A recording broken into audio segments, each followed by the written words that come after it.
a story not long after you first met him, as you think about the unfolding whole story of Father Joe, but there's an episode, there's an event, there's an activity when you first met him that brings this incredible character to life. Tell us one.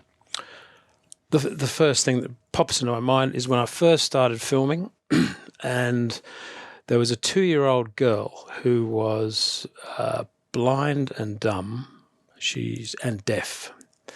And she was deaf, dumb and blind because of AIDS, because her parents had given her AIDS. At 2 years old, they didn't want her anymore. So what they did was they threw her into the street. They put her into the street, right? Normal people would if they don't want the baby or the girl, they'd put them in a basket and leave them somewhere perhaps for somebody to find. They just put her in the street, and then guess what? They ran her over repeatedly. They ran her over, their own daughter, their own flesh and blood, this helpless little thing. She was taken to the hospital where somebody rang Father Joe up and said, look, we've got this little girl here. She's been run over by her parents. She's deaf, dumb and blind, and we're not sure whether she's going to survive. Are you able to come and fetch her if she does survive? So a week and a half later, she did survive, and Father Joe came to the hospital, picked her up and brought her back to the Mercy Centre. Now, when she arrived at the Mercy Centre, I filmed her first day. She was lying in a cot.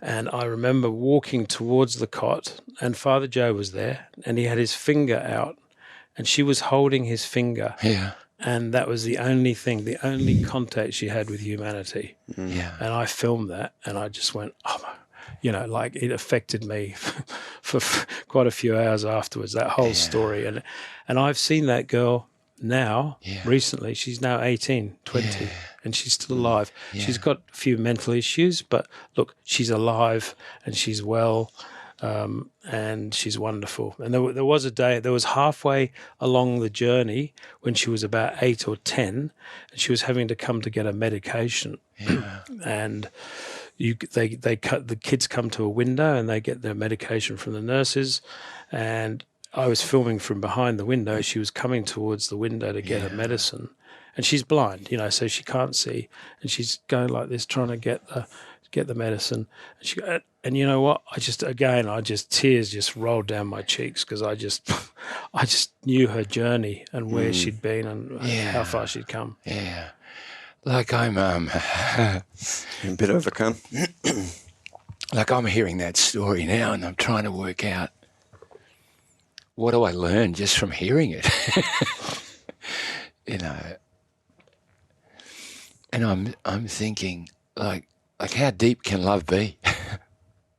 Like what is the depth of love that is available in any human being?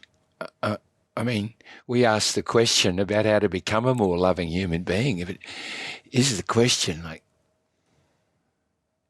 how deep can you dive into the love well, and who can you be? What can you feel like?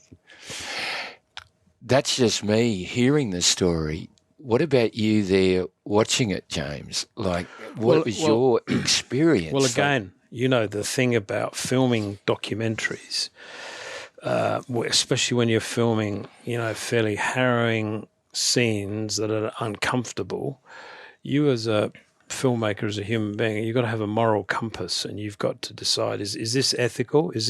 Am I okay filming this, And obviously I decided I was, because the story had to be told. But I think that story affected me to such a degree. It was very early on in the filming. Yeah. And you know what? And people say, oh, so how come you've taken 15 years and you've taken all this time? Well, I haven't obviously been filming every day. I've gone backwards and forwards to Bangkok and filmed bits and pieces. But when you see something like that and you hear that story and you film it, how can you not continue? How can you not continue to tell the whole story? Yeah.